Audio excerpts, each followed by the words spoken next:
ગત કેબિનેટની અંદર જે નિર્ણય થયો હતો કે વરસાદ ખેંચાયો છે અને ખેડૂતો વીજળી માટેની માગણી કરતા હતા, એ 8ની જગ્યાએ 10 કલાક સૌરાષ્ટ્રમાંથી માગણી આવી હતી અને એના પછી કચ્છમાંથી પણ આવી હતી.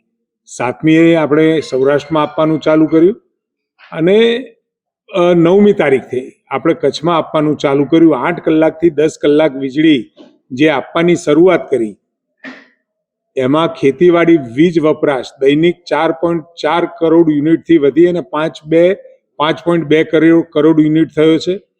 આ નિર્ણયથી 12 લાખ ખેતીવાડી કૃષિ વીજ જોડાણોને લાભ મળ્યો છે.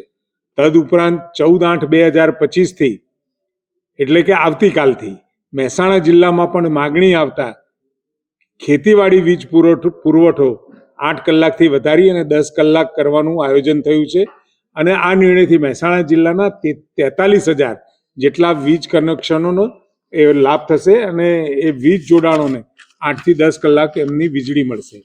અને સાથે રાજ્યમાં હાલની કૃષિ વાવેતરની સ્થિતિ 11/8ના રોજ 85.57 લાખ હેક્ટરની સામે ચાલુ વર્ષે અત્યાર સુધીમાં 74.85 લાખ હેક્ટર એટલે કે 87% વાવેતર થયેલ છે. રાજ્યમાં તેલીબિયા પાક નું નોર્મલ વાવેતર વિસ્તાર છેલ્લા 3 વર્ષની સરેરાશ 26.97 લાખ હેક્ટરની સામે ચાલુ વર્ષે અત્યાર સુધીમાં કુલ 26.94 લાખ હેક્ટર એટલે કે 97.28% વાવેતર થયેલ છે.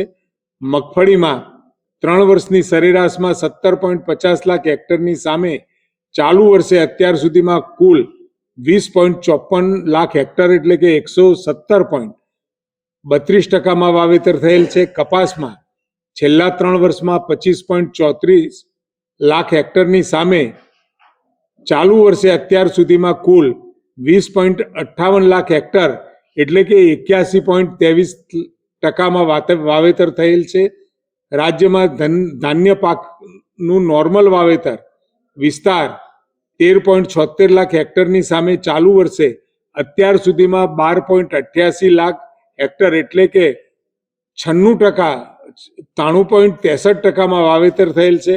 ડાંગરમાં પણ 3 વર્ષની સરેરાશ 8.75 લાખ હેક્ટરની સામે ચાલુ વર્ષે અત્યાર સુધીમાં 8.44 લાખ હેક્ટર એટલે કે 96.30% વાવેતર થયેલ છે. મકાઈમાં પણ 2.85 લાખ હેક્ટરની સામે 2.72 લાખ હેક્ટર એટલે કે 95.42% વાવેતર થયેલ છે. રાજ્યમાં કઠોળ પાકમાં પણ કુલ 3.48 લાખ હેક્ટર એટલે કે 86.46% વાવેતર થયેલ છે. અને ઘાસચારામાં પણ 75% વાવેતર થયેલ છે. આમ ખરીફ ઋતુમાં એકંદરે જે વાવેતર દર વર્ષે થાય છે ખૂબ સંતોષકારક પણ આ વાવેતર થયેલું છે. હવે આ કોંગ્રેસ પાસે કોઈ મુદ્દા નથી એટલે એવા મુદ્દા લોકોને ભડકાવાના, ખોટી વાતો, ભ્રામક વાતો ફેલાવી અને અસ્થિરતા ફેલાવી અને લોકોમાં રૂમર્સ દ્વારા એમની લાગણીઓ અને એમનો સમય બગાડવાનું કામ કરી રહી છે. હકીકતમાં પાર તાપી નર્મદા પ્રોજેક્ટ સૌ પ્રથમ 1980માં કોંગ્રેસ દ્વારા રજૂ કરાયો હતો અને 2011માં માનનીય મનમોહનસિંહે આ પ્રોજેક્ટ ફરી રજૂ કર્યો હતો અને 2017માં આ પ્રોજેક્ટનો DPR વિગતવાર અહેવાલ મંત્રાલય દ્વારા રજૂ કરવામાં આવ્યો હતો કે નહીં કે લોકસભામાં ક્યારે પણ અથવા તો વિધાનસભામાં ક્યારે પણ DPR મુકાતો નથી. એ મંત્રાલય તૈયાર કરતો હોય છે અને આ પ્રોજેક્ટ રાજ્ય સરકાર દ્વારા સ્થગિત કરવામાં આવે છે. જે તે વખતે આદરણીય મુખ્યમંત્રી શ્રીએ ગજેન્દ્ર શેખાવતજીને પણ કાગળ લખ્યો હતો અને એનો પણ આપણને જવાબ પણ મળ્યો હતો.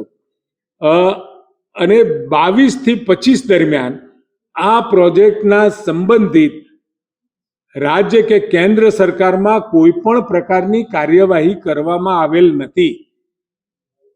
અને જે રાજ્યસભામાં 10 ફેબ્રુઆરી 2025 તથા 27 જુલાઈ 2025ના રોજ જે પ્રશ્ન પૂછવામાં આવ્યો હતો એમાં ઉલ્લેખિત DPR વર્ષ 2017નો છે અને 2017 પછી આ બાબતે કોઈ પણ પ્રકારનો નવો કે સંશોધન કોઈ પણ ડીપીઆર તૈયાર પણ નથી કર્યો અને મંત્રાલય દ્વારા પણ આમાં કોઈ પણ પ્રકારની કાર્યવાહી કરવામાં નથી આવી અને આદરણીય CR પાટીલજીએ 10 ઓગસ્ટે સ્પષ્ટ જાહેર કર્યું છે કે કેન્દ્ર સરકાર અથવા તો રાજ્ય સરકારને આ પ્રોજેક્ટને આગળ વધારવાનો કોઈ ઈરાદો નથી. રાજ્ય સરકારે કેબિનેટ બેઠકમાં આ પ્રોજેક્ટ આગળ નહીં લઈ જવાનો નિર્ણય લીધો છે અને 2022ની અંદર જે નિર્ણય લીધો હતો એ અભિગમ અત્યારે પણ યથાવત છે. આદિવાસી સમાજ, ભોળો સમાજ છે, લાગણીશીલ સમાજ છે, એની લાગણીઓને ઉશ્કેરી અને આ રીતની રાજનીતિ રમવી એ યોગ્ય નથી. અને DPR ની જ્યારે વાત થતી હોય એટલે કોઈ પણ ડિટેલ પ્રોજેક્ટ રિપોર્ટ તૈયાર થાય એ ક્યારે પણ લોકસભા કે અહીંયા વિધાનસભા હોય તો વિધાનસભામાં ક્યારે પણ રજૂ નથી થતો. અને 2017ના સંદર્ભમાં જે વખતે પ્રશ્ન પૂછાયો ત્યારે એનો જવાબ આપવામાં આવ્યો. આના માટે 94 કરોડ રૂપિયા ગુજરાત વિધાનસભામાં ફાળવવામાં આવેલા છે. આમાં ટોટલી આખો પ્રોજેક્ટ આપણે સ્થગિત કર્યો છે. આમાં ગુજરાત સરકારે આમાં આગળ વધવાનું નિર્ણય નથી કર્યો અને નથી કરવાનો. આદરણીય મુખ્યમંત્રી શ્રી અને CR પાટીલ સાહેબે આનો બહુ સ્પષ્ટતાપૂર્વક ઉલ્લેખ કર્યો છે. એટલે આવી કોઈ રકમનો કોઈ વિષય જ નથી. ભારત અને તેમજ અમદાવાદ હોસ્ટ સિટી થશે એ પ્રકારના ઠરાવો કરી CWG લંડન ખાતેની ઓફિસમાં આપણે મોકલ્યા છે. મેરિટના આધારે આપણને વિશ્વાસ છે કે આ ઠરાવના આધારે જે પણ કોઈ ત્યાં આગળ અરજીઓ મળશે એમાં આપણે આગળ છીએ અને આપણે આશાસ્પદ છીએ કે આ વખતે અમદાવાદ, ભારત, ગુજરાત અને અમદાવાદને મળે એના માટેનો પ્રયત્ન આપણે કરવાના છીએ. અને IOA પણ આ બાબતની પુષ્ટિ કરતા બંને ઠરાવ કરી CWGમાં મોકલી આપ્યા છે.